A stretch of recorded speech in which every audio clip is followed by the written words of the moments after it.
Halo guys, ketemu lagi sama aku Wanda.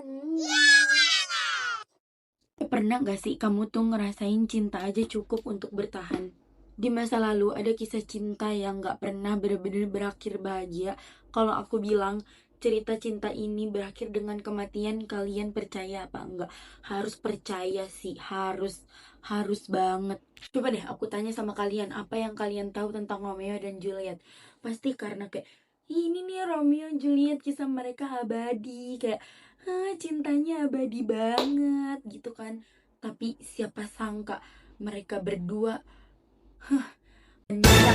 ini ceritanya Romeo and Juliet. Romeo dan Juliet adalah drama tragedi klasik karyanya William Shakespeare, tentang dua remaja yang lahir dari dua keluarga yang sangat berbeda, sangat kontras jelas. Ya, Romeo dari keluarga Montague dan Juliet dari keluarga Capulet. Dua keluarga ini kontras pokoknya, gak bisa disatuin, gak akur, sering ribut pokoknya. Ya, aku gak tahu ya ributnya apa, karena gara-gara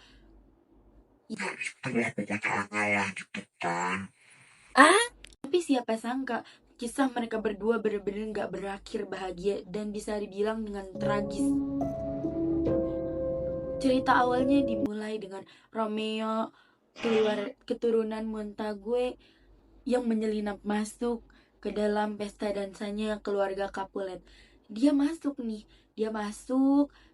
ngelihat si Juliet lagi dansa. Aku nggak tahu ya guys ya, perawakannya si Juliet itu gimana, mungkin nanti bakal aku kasih tahu di sini ya kalau aku tahu. Tapi kalau nggak ada berarti aku nggak tahu ya. Oke, lanjut.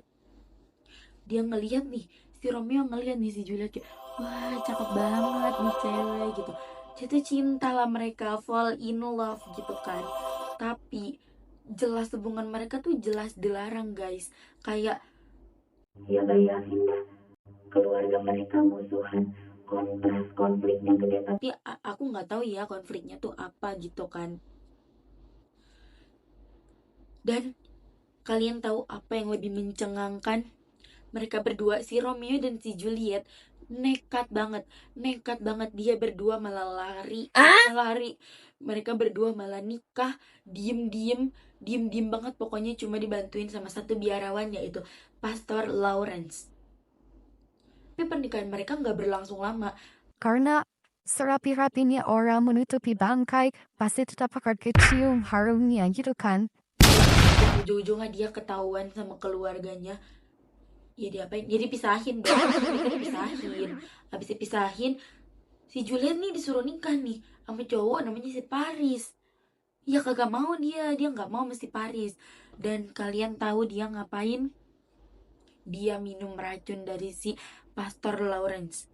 Aku nggak tahu ya si Pastor Lawrence ini tuh jahat, baik, atau setengah, atau dia introvert, ekstrovert, ambivert, aku nggak tahu ya guys ya. Pokoknya dia minum ramuan racun tuh dari si Pastor Lawrence. Dia minum tapi itu nggak bikin mati, itu cuma bikin tidur tapi yang seperti mati, tapi dia masih hidup. Nah karena keluarganya taunya dia mati, meninggoy, dikuburin. Dan berita ini tuh sampai ke kupingnya si Romeo. Si Romeo tahu berita itu, langsung lari ke makamnya si Juliet. Duduk di samping makamnya si Juliet, dia duduk. Sambil apa? Sambil apa kalian tahu? Minum racun. Bayangin kalau dia tahu bakal senyesal apa. Padahal si Juliet cuma pura-pura meninggoy pura-pura. Pura-pura meninggalnya cuy. Terus abis itu minum racun itu, dan tiba-tiba kayak wah, ya bangun dong si Juliet dari malam itu kan, karena dia nggak mati beneran kan. Abis itu dia ngeliat nih lakinya mati. Oh my god, suamiku, sayangku, cintaku. Dia bunuh diri pakai belati tapi sambil minum racun juga. Terus abis itu dia kan si Juliet nih udah bangun dari pura-pura meninggoynya itu. Dia bangun pas dia ngelihat lakinya mati. Ngapain? Bunuh diri pakai belatinya si Romeo. Udah. Mana? Iya, cinta mereka emang abadi, bos. Takkan pernah terganti. Tapi itu jelas bukan akhir yang bahagia, jelas. Tapi sebenarnya tujuan mereka tuh baik.